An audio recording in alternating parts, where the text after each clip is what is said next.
बताता हूँ तुम्हारे बेटे रखते नाम है सिम्बा।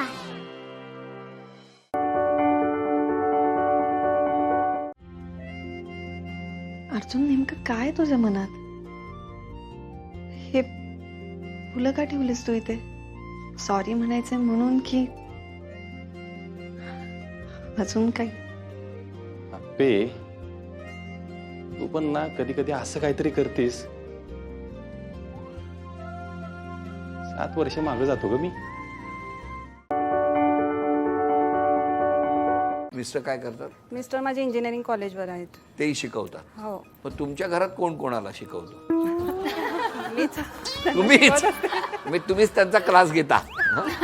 कारण काय होतं, काही वेळेला ती बाहेर असतात, मी जोरात आवाज बोलतो, अगं तुझी 50 विद्यार्थी आम्ही तिघच आहे. असं माझा बोलतात? मुलगा- हो. म्हणजे तुम्ही 50 जणांना जाईल एवढ्या आवाजात तिघांशी बोलता.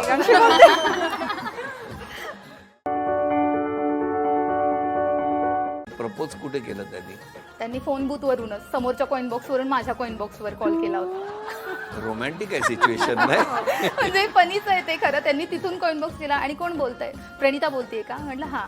तर मग तेव्हा त्यांनी मग मला असं असं तू आवडतेस म्हटलं कोण बोलते, समोर मी उभा आहे. तेव्हा म्हटलं हा अच्छा ओके तुम्ही ते तसं पाहिजे तुम्हाला तेच हवं होतं ना. हा? थोडंफार. आता किती वर्ष झाली? आता 11. 11 वर्ष Yes. झाली. पहिलं सॉरी कोण म्हणतं? मीच. कारण मीच भांडणं करते. तुम्हीच करता? Yes sir. मग सासूबाई सकाळी चहा तुम्हाला देतात? नाही 4 आम्ही महिने करतो. झाले. हा? नाही आम्ही आमचं करतो, ते शिकवतात. काय शिकवतात? बेसिकली माझं बॅकग्राऊंड पंजाबी आहे ना आणि ते कोकणी आहेत. ओके. सो ते मला शिकवतात, न्यू कल्चर आहे ते सगळं मी शिकते त्यांच्याकडून. म्हणजे तुमच्याकडे पनीर माखनवाला वगैरे तुम्हाला येतो करता है ना? आणि इथं फिश.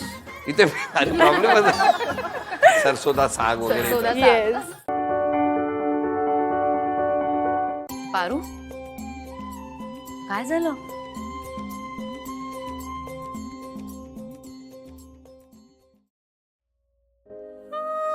आईची आठवण आली.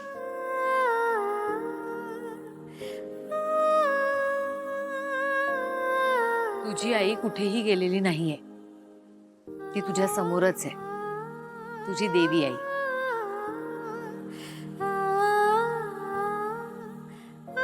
तू मला माझ्या मुलीसारखीच आहेस.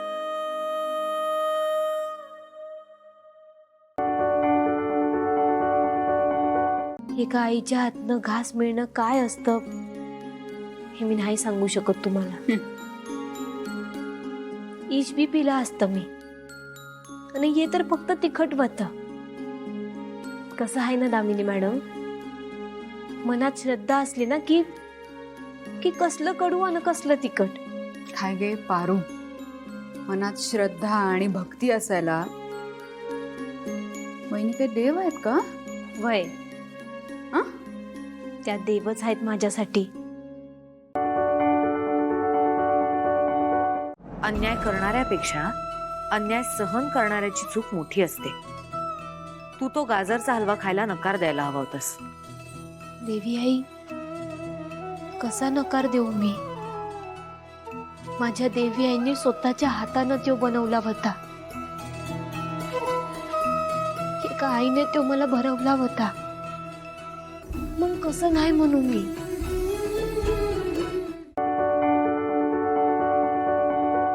तो ध्वज म्हणजे त्रेतायुगात झालेल्या तहाचं निशाण आहे. विरोचक पुत्राने अकंपनने केलेली अक्षम्य चूक आहे ती. विरोचक कधीच तह करत नाही, विरोचक युद्ध करतो. त्रेतायुगात शत्रूच्या हातून मेला, पण कलियुगात शत्रूला मारे.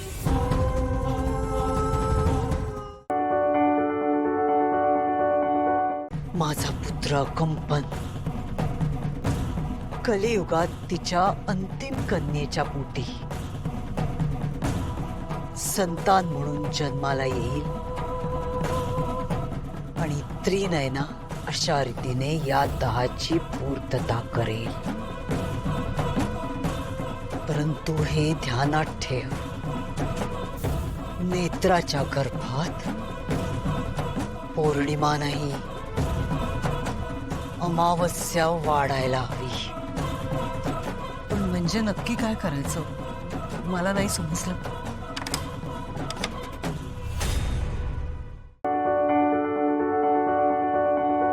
विरोचकाने ध्वज जाळलाच नाही, त्याने उशीचं कव्हर जाळलं. म्हणजे ती राख ध्वजाची नव्हती.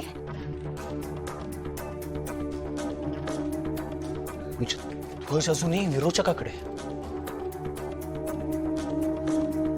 देवी यांनी ध्वज नष्ट नाही होऊ दिला.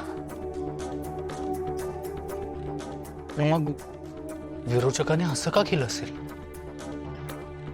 विरोचक हे सगळं मुद्दाम करतोय, म्हणजे जेणेकरून आपण ध्वजाचा शोध घेणं थांबू. बरोबर आत्या, विरोचक आपल्याला मात देण्याचा प्रयत्न करतोय. आपण ध्वज शोधू नये म्हणून हा खेळ खेळतोय तो. आता आपण विरोचकाला त्याच्याच खेळात अडकवायचं. त्याला असंच दाखवायचं की आपल्याला वाटतंय ध्वज नष्ट झालाय आणि आपण ध्वजाचा शोध घेत नाही आहोत. विरोचकाला अंधारात ठेवायचं आपण, म्हणजे आपल्याला ध्वज शोधता येईल.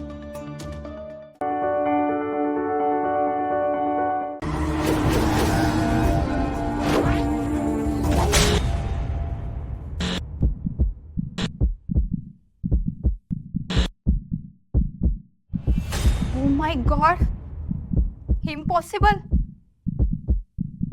कसं शक्य आहे हे?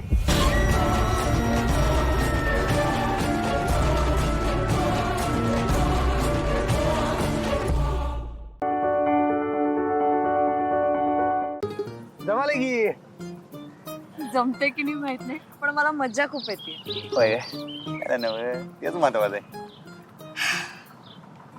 थांबा थांबा थांबा थांबा मग थांबा थांबा. हा आता ओके झालं. काय करताय? एकाच गाला लागलो तू, दुसरा गाल रुसाय नको म्हणताना इकडे विलाव. काम करायला भूक येत आजूबाजूला. काय चाललंय ते? लोकांना काय पावशेर, आमची बायको आहे काय दुसऱ्याच्या बायको संग बोलावले.